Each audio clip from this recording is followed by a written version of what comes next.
اعوذ باللہ من الشیطان الرجیم بسم اللہ الرحمن الرحیم رب اشرح لی صدری ویسر لی امری واحلل عقدۃ من لسانی یفقہوا قولی۔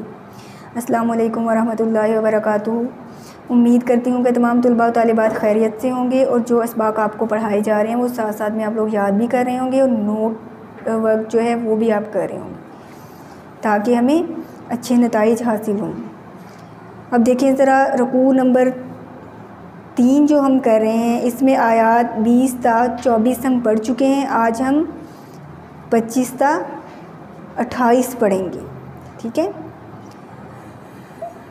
وَاتَّقُوا فِتْنَةً لَا تُصِيبَنَّ الَّذِينَ ظَلَمُوا مِنْكُمْ خَاصَّةً وَاعْلَمُوا أَنَّ اللَّهَ شَدِيدُ الْعِقَابِ۔ یہاں پہ کیا کہا جا رہا ہے؟ وَاتَّقُوا، اور اس فتنے سے ڈرو جو خصوصیت کے ساتھ انہی لوگوں پر واقع نہ ہوگا جو تم میں گناہ گار ہیں، اور جان رکھو خدا سخت عذاب دینے والا ہے۔ اب دیکھیں ذرا اس آیت میں کس فتنے کی بات کی گئی ہے؟ جو یہاں پہ کہا گیا یہ جو صرف انہی لوگوں پر واقع نہیں ہوگا جو تم میں گناہ گار ہیں، بلکہ ان پر بھی واقع ہوگا جو بظاہر نیک ہیں لیکن وہ کیا کرتے ہیں کہ ان گناہوں کو کرنے سے تمہیں نہیں روکتے۔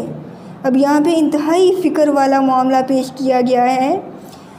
دیکھیں اس آیت میں خاص طور پہ ان لوگوں کو تعلیم دی جا رہی ہے جو اپنی شخصی عمل اور انفرادی اصلاح ہی کو کافی سمجھتے ہیں، جیسا کہ ہمارے معاشرے میں بھی عام ہو چکا ہے نا کہ انسان کا اپنا عمل ہے، انسان اپنے عمل دیکھے، خود اچھے کام کرے، دوسروں کی فکر میں نہ رہے۔ ایسا نہیں ہے۔ اس آیت میں یہی بات سمجھائی جا رہی ہے، ٹھیک ہے۔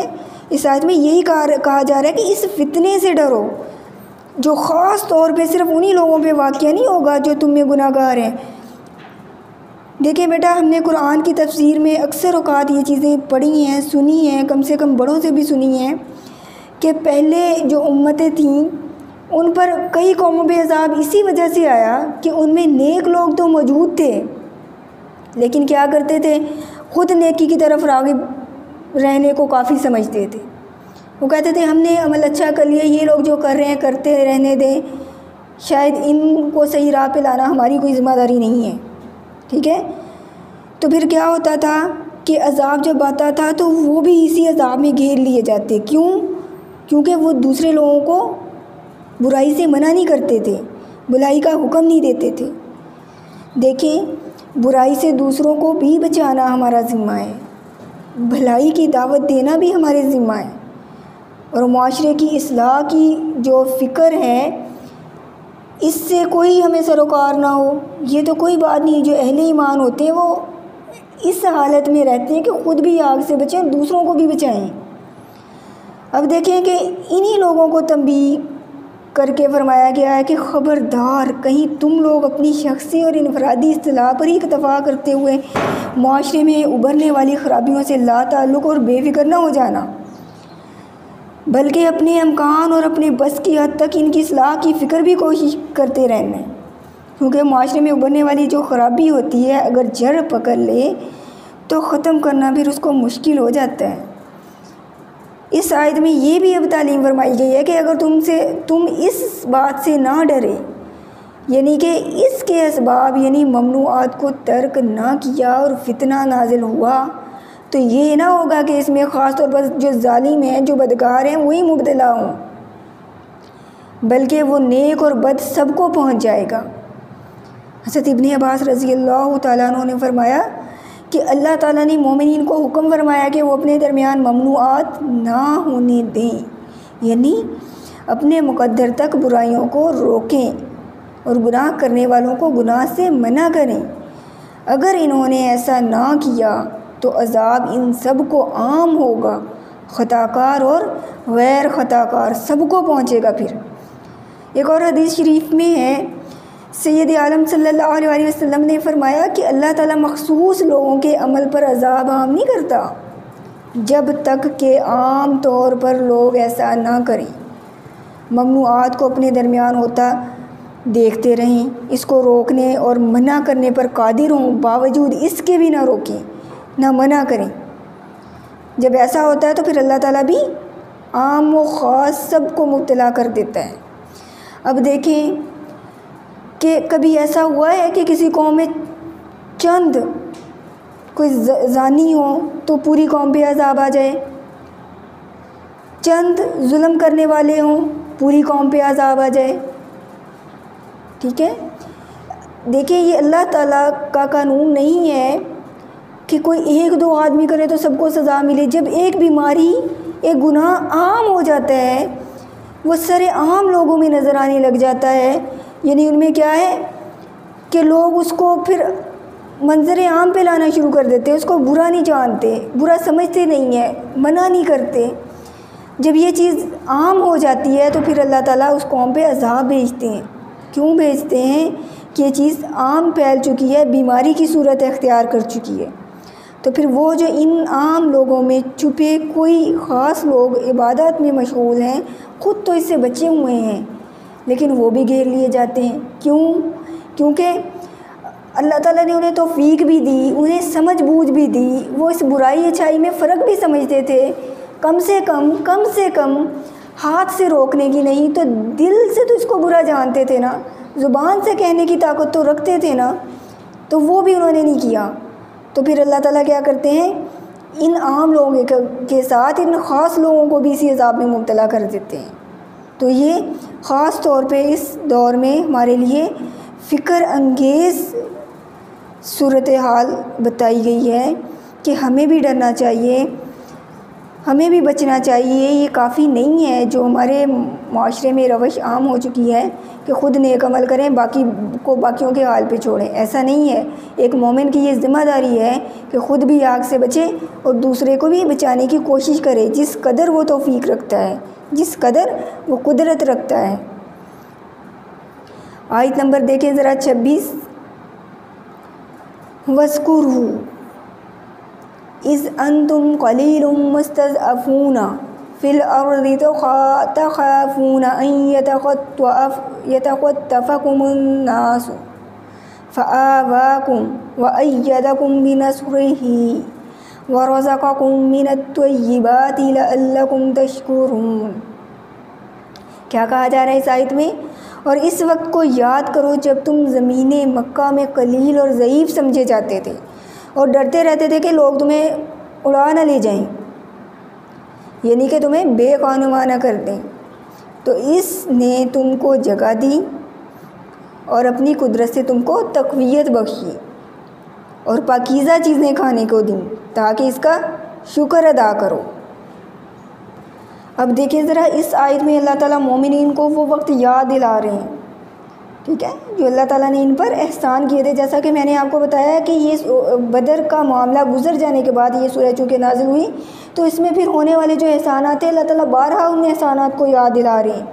پھر آگے یہ بھی بتایا کیونکہ آپ لوگ اللہ کا شکر ادا کرو۔ یہ احسان یاد دلانے کا مطلب ہے کہ تم شکر گزار ہو جاؤ اللہ پاک کی ذات کے، ٹھیک ہے۔ اس آیت میں اللہ تعالیٰ نے مکہ میں مسلمانوں کی جو ابتدائی حالت کی تھی اس کی طرف اشارہ کیا ہے۔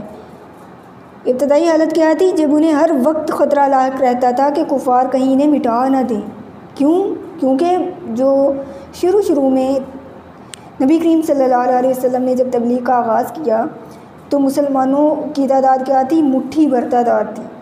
جب کفار اتنی کثرت میں ہو تو انہیں یہ ڈر لگا رہتا تھا کہ انہیں مٹا ہی نہ دیں۔ گویا اس آیت کے ذریعے اللہ تعالیٰ نے مومنوں کو پروردگار عالم جو ہیں اپنے احسانات یاد دلا رہا ہے، ان کی گنتی اس نے بڑھا دی ہے۔ کیسے بڑھا دی؟ کہ آگے چل کر جو لوگ اسلام میں دائرہ اسلام میں داخل ہوئے، ان کی کمزوری کو زور سے بدل دیا، ان کے خوف کو امن سے بدل دیا، ان کی ناتوانی کو طاقت سے بدل دیا، ان کی فقیری کو امیری سے بدل دیا۔ آپ نے دیکھا کہ غزوہ بدر کے بعد جو مال غنیمت حاصل ہوا اس سے انہیں آسائشیں مل گئیں، جو فقر تھا وہ دور ہو گیا۔ انہوں نے جیسے جیسے اللہ کے فرمان کی بجا آوری کی ویسے ویسے یہ ترقی پاتے گئے۔ اب دیکھیں کہ اس میں کتنا بڑا عمل پیش کیا گیا ہے کتنی بڑی رہنمائی کی گئی ہے ہمارے لیے کیا رہنمائی ہے کہ جیسے جیسے انہوں نے اللہ کے فرمان کی بجا آوری کی ویسے ویسے یہ ترقی پاتے گئے۔ اب ہمارا حال کیا ہے؟ ہم خود اپنا محاسبہ کر لیں، خود اپنا جائزہ لیں کہ ہم زوال کی طرف کیوں جا رہے ہیں۔ سمجھ میں آتا ہے نا خود سے کہ جیسے جیسے ہم اللہ کے جو احکام ہیں، اللہ کے جو فرمان ہیں ہمارے لیے، ہم اس کی حکم عدولی کر رہے ہیں، اس کو چھوڑ رہے ہیں، تو اس کا مطلب یہ ہے کہ ہم تو خود دعوت دے رہے ہیں اللہ کے عذاب کی طرف، اللہ کے عذاب کو اپنی طرف آنے کے لیے خود دعوت دے رہے ہیں۔ آپ کو پتہ ہے کہ جب انسان مسلسل اللہ کی حکم عدولی کرتا ہے، اس کے احکام کو چھوڑتا ہے، تو پھر انسان کا زوال پذیر ہونا طے ہے۔ اب جو مومن صحابہ اکرم رضی اللہ تعالیٰ عنہ مکہ کے قیام کی حالت میں تعداد میں بہت تھوڑے تھے، وہ چھپتے پھرتے رہتے تھے، برقرار ہونے کے باوجود بے قرار رہتے تھے، ہر وقت دشمنوں کا خطرہ لگا رہتا تھا۔ مجوسی ان کے دشمن تھے، یہودی ان کے دشمن تھے، بت پرست ان کے خون کے پیاسے تھے، نصرانی بھی ان کو زیر کرنے کی فکر میں رہتے تھے۔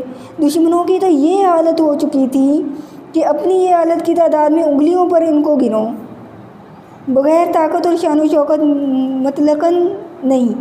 اس کے بعد اللہ تعالیٰ انہیں مدینے کی طرف ہجرت کرنے کا جب حکم دیتا ہے تو یہ مان لیتے ہیں کہ وہاں پہنچتے ہی اللہ ان کے قدم جما دیتا ہے، وہاں مدینہ والوں کو ان کا ساتھی بلکہ پشت پناہ بنا دیتا ہے۔ پشت پناہ یعنی ان کے پیچھے رہ کر یہ چھپتے ہیں، ان کا مقابلہ کرتے ہیں ان کے ساتھ مل کر، وہ ان کی مدد پر اور ساتھ دینے پر تیار ہو جاتے ہیں۔ بدر والے دن انہیں اپنی جانیں ہتھیلیوں پر لیے نکل کھڑے ہوتے ہیں، اپنے مال پانی کی طرح راہ حق میں بہاتے ہیں، اور دوسرے موقعوں پر بھی نہ اطاعت چھوڑتے ہیں نہ سخاوت چھوڑتے ہیں۔ اب یہ دیکھیں، یہ ساری وجوہات ہیں کہ کس طرح انہوں نے اللہ کے ایک ایک حکم کو اس طرح سے پورا کیا جیسا پورا کرنے کا حق تھا۔ تو پھر اللہ تعالیٰ نے بھی ان کو نعمتوں سے نوازا۔ قتادہ بن عامہ سدوسی رحمۃ اللہ علیہ فرماتے ہیں کہ عرب کے یہ لوگ سب سے زیادہ گھرے ہوئے، سب سے زیادہ تنگ حال، سب سے زیادہ بھوکے ننگے، سب سے زیادہ گمراہ اور بے دین و بے مذہب لوگ تھے۔ جیتے تو ذلت کی حالت میں، مرتے تو جہنمی ہو کر، ہر ایک ان کے سر کچلتا ہوا، لیکن یہ اپنے آپ میں الجھے رہتے۔ واللہ روئے زمین پر ان سے زیادہ گمراہ کوئی نہیں تھا۔ اب یہ اسلام لائے، اللہ کے رسول صلی اللہ علیہ وسلم کے اطاعت گزار بنے، تو ادھر سے کیا، بلکہ یہاں سے تمام شہروں تک، ملکوں پر ان کا قبضہ ہو گیا۔ دنیا کی دولت ان کے قدموں میں بکھرنے لگی، لوگوں کی گردنوں کے مالک اور دنیا کے بادشاہ بن گئے۔ یاد رکھیں، یہ سب کچھ سچے دین اور اللہ اور اس کے رسول صلی اللہ علیہ وسلم کی تعلیم پر عمل کے نتائج ہیں۔ بس تم اپنے پروردگار کے شکر میں لگے رہو، اور اس کے بڑے بڑے احسان تم پر ہیں۔ وہ شکر کو اور شکر ادا کرنے والوں کو پسند فرماتا ہے۔ سنو، شکر گزار نعمتوں میں زیادتی میں ہی رہتے ہیں۔ اب دیکھیں کہ اس میں بھی ہمارے لیے رہنمائی ہے۔ اگر ہم اللہ کا شکر ادا کریں گے، ہم نعمتوں پہ غور کرنے میں لگے رہیں گے، تو کبھی بھی ہمارے منہ سے شکر کا کلمہ نہیں چھوٹے گا۔ جب ہم ان نعمتوں کو یاد کرنا چھوڑ دیتے ہیں، بلکہ محرومیوں کو اپنی انگلیوں پہ گننا شروع کر دیتے ہیں، تب انسان اللہ کا ناشکرہ بنتا ہے۔ ان چیزوں کی طرف فکر کرنے میں لگا رہتا ہے جو اس کے پاس نہیں ہے، ان چیزوں کو سامنے نہیں رکھتا جو اس کے پاس ہیں، وہ دوسروں کے پاس نہیں ہیں۔ تو یہ چیز بھی ہمارے لیے فکر انگیز حیثیت رکھتی ہے کہ ہم اس میں بھی اپنا محاسبہ کریں، کیا ہم اللہ کا شکر ادا کرتے ہیں؟ کیا جن نعمتوں سے اس نے ہمیں نوازا ہے، کبھی اس کو یاد کرتے بھی ہیں، کبھی اس کو گنتے ہیں، پھر اس کا رب کے آگے شکر ادا کرتے ہیں؟ اور یاد رکھیں، جتنا بھی ہم رب کا شکر ادا کریں گے، ہمیں اتنا اور زیادہ ملے گا۔ اور جب ہم کفران نعمت کرتے ہیں تو پھر وہ نعمت جو پہلے سے موجود ہوتی ہے وہ بھی ہم سے چھین لی جاتی ہے۔ بیٹا میں بار بار آپ کو لوگوں کو اسی طرف یاد دلا رہی ہوں کہ ان آیات کو پڑھنے کا مقصد اللہ تعالیٰ کا اگلی قوموں میں اس کو پڑھنے، سمجھنے اور عمل کرنے کے لیے اس لیے کہا گیا ہے کہ ہم بھی کامیابی حاصل کریں، اس میں ہم بھی اپنا محاسبہ کریں۔ یہ صرف اس لیے نہیں ہے کہ پڑھ لیں اور جان لیں کہ تب کیا ہوا تھا، تب کیا کہا گیا تھا، نہیں، اس میں ہمارے لیے رہنمائی ہے، ہمارے لیے بھیجا گیا کہ ہم بھی عبرت بھی لیں اور اچھے انجام کے لیے اس حکم کو قبول بھی کریں۔ تو ہم نے خود بھی اس پر عمل کرنے کی کوشش کرنی ہے۔ ایک ایک آیت میں جو چیزیں ہمارے لیے حکم دیا گیا ہے اس کو ہم نے اپنے لیے بھی لینا ہے۔ اب دیکھیے ذرا آیت نمبر 27، یا ایھا الذین آمنوا لا تخونوا والرسول ولا تخونوا اماناتکم وانتم تعلمون۔ اب دیکھیں کتنے پیارے انداز میں مسلمانوں کو مخاطب کیا جا رہا ہے، کتنے پیار سے، سمجھ میں آتی ہے نا، یہ 70 ماؤں سے زیادہ پیار کرنے والا ہمیں مخاطب کر رہا ہے۔ کیسے؟ یا ایھا الذین آمنوا، اے ایمان والو، اے لوگو جو ایمان لائے ہو، مومنو، کتنے پیارے طریقے سے یہ خطاب کیا جا رہا ہے۔ نہ تو خدا اور اس کے رسول صلی اللہ علیہ وسلم کی امانت میں خیانت کرو اور نہ اپنی امانتوں میں خیانت کرو، اور تم ان باتوں کو جانتے ہو۔ اب دیکھیں ذرا، اس میں 2 طرح کی خیانت کا ذکر کیا گیا ہے، ٹھیک ہے؟ اب ہمیں یہ سمجھنا ہے کہ یہ 2 طرح کی خیانت کیا ہے۔ خدا اور اس کے رسول صلی اللہ علیہ وسلم کی امانت میں خیانت نہ کرو، پہلی بات تو یہ خیانت نبی کریم صلی اللہ علیہ وسلم اور اللہ کے احکام کی خلاف ورزی کرنے پر خیانت کہلائے گی۔ زبان سے ہم اپنے آپ کو مسلمان کہیں اور کام ہم کفار کے کریں، ٹھیک ہے؟ محبت کا دعویٰ ہم اللہ اور اس کے نبی صلی اللہ علیہ وسلم سے کریں اور اپنی خواہشات میں ان باتوں کو ترجیح دیں جو یہود و نصارہ اور غیر مسلم قومیں اپنائے ہوئے ہیں۔ یہ جس کام کا خدا اور رسول صلی اللہ علیہ وسلم نے ہمیں کرنے کا حکم دیا ہے اس میں ہم ہیلے بہانے سے کام لیں، ٹھیک ہے؟ تو یہ ایسا تو نہیں ہے کہ انسان 2 کشتیوں کا ایک وقت میں سوار ہو، وہ چاہے کہ میں ایک ہی وقت میں اللہ اور اس کے رسول صلی اللہ علیہ وسلم کو بھی راضی رکھوں اور اپنی منمانی بھی کرتا پھروں، تو ایسا نہیں ہے۔ یہاں پہ یہی کہا گیا ہے اللہ اور اس کے رسول صلی اللہ علیہ وسلم کی امانت میں خیانت نہ کرو۔ یہ احکام، یہ تعلیمات ہمارے لیے نبی کریم صلی اللہ علیہ وسلم ہمارے پاس امانت چھوڑ کے گئے ہیں، ان پر ہم نے اسی طرح عمل کرنا ہے جیسے ہمیں حکم ملا ہے، اس میں خیانت نہیں کرنی، نہ اس کو بدلنا ہے، بلکہ اس امانت کو آگے سے آگے آنے والی نسلوں میں پہنچاتے جانا ہے تاکہ یہ امانت قیامت تک جا پہنچے، ٹھیک ہے؟ یہ ہر مسلمان کا فرض ہے کہ ان تعلیمات کو ہم دوسروں تک پہنچائیں اور خود بھی اس پر عمل پیرا ہوں اور اپنی آنے والی نسلوں کو بھی اس پر عمل کرنے کے لیے ترغیب دیں، ٹھیک ہے؟ یہاں پہ یہی چیز کہی گئی ہے کہ رسول اللہ صلی اللہ علیہ وسلم یا بندوں کی طرف سے جو خیانت تمہارے امانتیں سپرد کی جائیں تو اس میں خیانت سے بچو۔ اچھا، دوسری خیانت کا کہا کہ اپنی امانتوں میں خیانت نہ کرو، یہ کیا ہے؟ ٹھیک ہے، یہ اپنی امانتوں میں خیانت سے مراد یہاں پہ دوسری طرح کی امانت بیان کی گئی ہے۔ دوسری طرح کی امانت کیا ہے؟ ہمارے حقوق العباد ہیں، یعنی کہ ایک سب سے بڑا حق کیا ہے؟ سب سے بڑی امانت کیا ہے؟ اللہ اور اس کے رسول صلی اللہ علیہ وسلم کے احکامات کی پیروی۔ نمبر 2، ٹھیک ہے، اگر اس میں نمبر 1 والی میں اگر ہم احکام کو چھوڑیں گے، اس میں چون چران سے کام لیں گے تو وہ خیانت کہلائے گی۔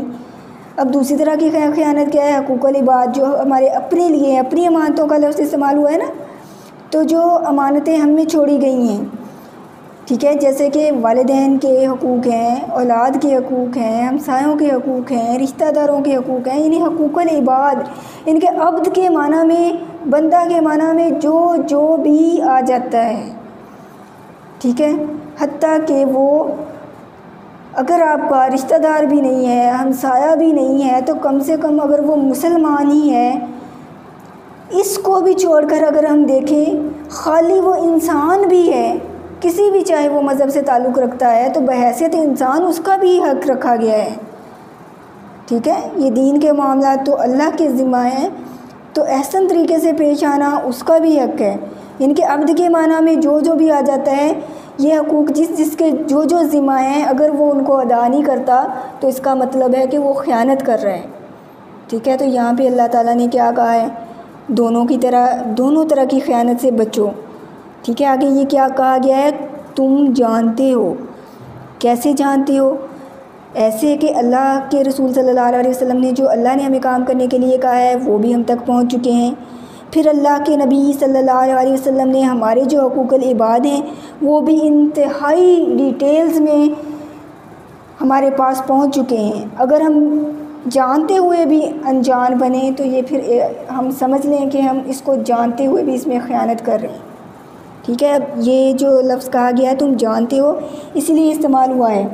کیا بحیثیت مسلمان میں نہیں جانتی کہ ایک مسلمان کے دوسرے مسلمان پہ کیا حقوق ہیں؟ کیا ہم میں سے کوئی یہ نہیں جانتا والدین کے حقوق کیا ہیں؟ کیا ہم میں سے کوئی یہ نہیں جانتا کہ ہمسائے کے کیا حقوق ہیں؟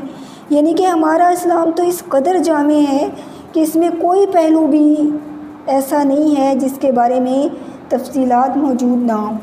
یہاں پہ یہ لفظ اسی لیے استعمال کیا گیا ہے کہ تم جانتے ہو. اگر ہم سب کچھ جاننے کے باوجود بھی انجان بنے تو یہ ہمارے لیے فکرہ لمحہ فکریہ ہے. ٹھیک ہے، آیت نمبر دیکھیں 28. وَاعْلَمُوا أَنَّمَا أَمْوَالُكُمْ وَأَوْلَادُكُمْ فِتْنَةٌ وَأَنَّ اللَّهَ عِندَهُ أَجْرٌ عَظِيمٌ. ٹھیک ہے، اور جان رکھو کہ تمہارا مال اور اولاد بڑی آزمائش ہے، اور یہ کہ خدا کے پاس نیکیوں کا بڑا ثواب ہے. اب دیکھیں، فتنہ کے معنی امتحان میں بھی آتے ہیں، امتحان اور عذاب کے معنی میں بھی آتے ہیں. ایسی چیزوں کو بھی فتنہ کہا جاتا ہے جو عذاب کا سبب بنے. ظاہر ہے وہ فتنہ ہی ہوگا جو ہمارے لیے سزا کا باعث بن جائے. قرآن کریم کی مختلف آیتوں میں ان تینوں معنی کے لفظ جو ہیں وہ فتنہ کے لفظ میں استعمال ہوئے ہیں. اب یہاں تینوں معنی کی گنجائش ہے. یہاں مال، اولاد خود بھی انسان کے لیے دنیا ہی میں وبال بن جائیں تو یہ ہمارے لیے کیا ہے، ایک طرح سے پھر فتنہ ہے. اول یہ کہ مال اور اولاد کے ذریعے تمہارا امتحان لینا مقصود ہے کہ یہ چیزیں ہمارے انعامات ہیں. تم انعام لے کر شکر گزار بنتے ہو، اطاعت شعار بنتے ہو، یا نہ شکرے اور نافرمان بنتے ہو. دوسرے اور تیسرے معنی میں یہ بھی ہو سکتا ہے کہ مال اور اولاد کی محبت میں مبتلا ہو کر اللہ کو ناراض کر لیا تو یہ بھی ہمارے لیے فتنہ بن گیا. یہی اولاد اور مال ہمارے لیے عذاب بن جائیں گے.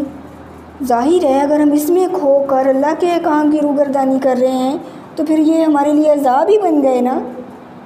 آدمی کثرت مال اور اولاد کی خاطر خدا کی اور بندوں کی چوری کرتا ہے. آپ کو پتہ ہے ان دو سے تو انسان کو زیادہ محبت ہے، اسی وجہ سے تو وہ دنیا میں دل لگائے بیٹھا ہے اور اسی کے پیچھے روگردانی کرتا ہے. ٹھیک ہے، فرمایا کہ ایمانداری کی جو قیمت خدا کے یہاں ہے وہ یہاں کے مال اور اولاد وغیرہ سب چیزوں سے بڑھ کر ہے. یعنی ہم تقوی اختیار کریں، ان چیزوں کی محبت میں پڑھ کر اپنا ایمان خراب نہ کریں. یہاں پہ فتنہ کا لفظ اسی لیے استعمال کیا گیا ہے کہ اس فتنہ سے بچیں، اس آزمائش سے بچیں. ایک تو یہ کہ اس کو ہم نعمتوں کے زمرے میں لائیں کہ ہمارے لیے مال بھی اللہ نے ہمیں نعمت کے طور پہ دیا ہے، اولاد بھی ہمیں نعمت کے طور پہ دی ہے، تو اس نعمت کا کیا حق بنتا ہے کہ اس کا شکر ادا کریں. اور اگر ہم دیکھیں آزمائش کے دوسرے معنی کو کہ کہیں ہم اپنا محاسبہ کریں، کہیں ایسا تو نہیں ہے کہ ہم اس کی محبت میں پڑھ کے کوئی ایسے کام کر بیٹھیں جو اللہ کے ناپسندیدہ ہیں. ٹھیک ہے، ہم کہیں جائز ذرائع سے مال تو نہیں کما رہے. اولاد کے لیے ہم دوسروں کا حق تو نہیں مار رہے. یعنی کہ ہر پہلو سے ہم نے دیکھنا ہے. تو یہ دونوں چیزوں کو اسی لیے ہمارے لیے آزمائش کہا گیا ہے. اور پھر کہا گیا ہے کہ اگر تم اس کو آزمائش جانتے ہوئے، ٹھیک ہے، اس پر خود کا محاسبہ کرتے رہو گے، اللہ کی دونوں نعمتوں کا شکر ادا کرتے رہو گے اور اس کی محبت کو اپنے دل میں اس قدر جمع نہ ہونے دو گے جیسا کہ یہ دنیا دار کرتا ہے، تو پھر اس سے بچ کر رہو گے تو پھر اللہ تعالیٰ کیا ہے کہ تمہیں ان نیکیوں کا بڑا ثواب دیں گے، اس پر شکر ادا کرنے کا بھی تمہیں اجر دیں گے، اور آخرت میں بھی اس کا حصہ آپ لوگوں کو ملے گا، ٹھیک ہے؟ تو یہ آپ لوگوں نے اچھے طریقے سے یاد کرنا ہے، اس کے الفاظ معنی بھی اچھے طریقے سے یاد کرنے ہیں، نوٹ بک پہ رائٹ کرنے ہیں آپ لوگوں نے بیٹا۔ نوٹس کی صورت میں جیسا کہ میں نے آپ کو بنا کے دیے ہوئے ہیں، آپ نے سیم ٹو سیم اس کو نوٹ بکس پہ رائٹ کرنا ہے، ٹھیک ہے؟ اوپر الفاظ معنی لکھیں گے، نیچے پھر آیت کا اگر آپ پوری آیت نہیں لکھنا چاہ رہے تو آیت کے 2-3 لفظ لکھ کر ڈاٹ ڈاٹ آگے پھر اینڈ والی آیت جہاں سے اختتام ہو رہا ہے وہ لکھیں گے، نیچے ترجمہ لکھ کر اسی طرح سے ترجمہ پھر آپ پورا یہاں سے لکھیں گے۔ اگر پورا بھی نہیں لکھنا چاہ رہے، کم سے کم ترجمے کے شروع والے 2-3 الفاظ اور آخر جہاں پہ ہو رہا ہے وہ لکھیں، ٹھیک ہے؟ لیکن الفاظ معنی جو ہیں وہ ڈیٹیل سے لکھیں تاکہ آپ لوگوں کو آسانی سے یاد ہو جائیں، ٹھیک ہے؟ تو آپ لوگ اس کو اچھے طریقے سے یاد کریں۔ سبحان ربک رب العزت عما یصفون وسلام علی المرسلین والحمد للہ رب العالمین، فی امان اللہ۔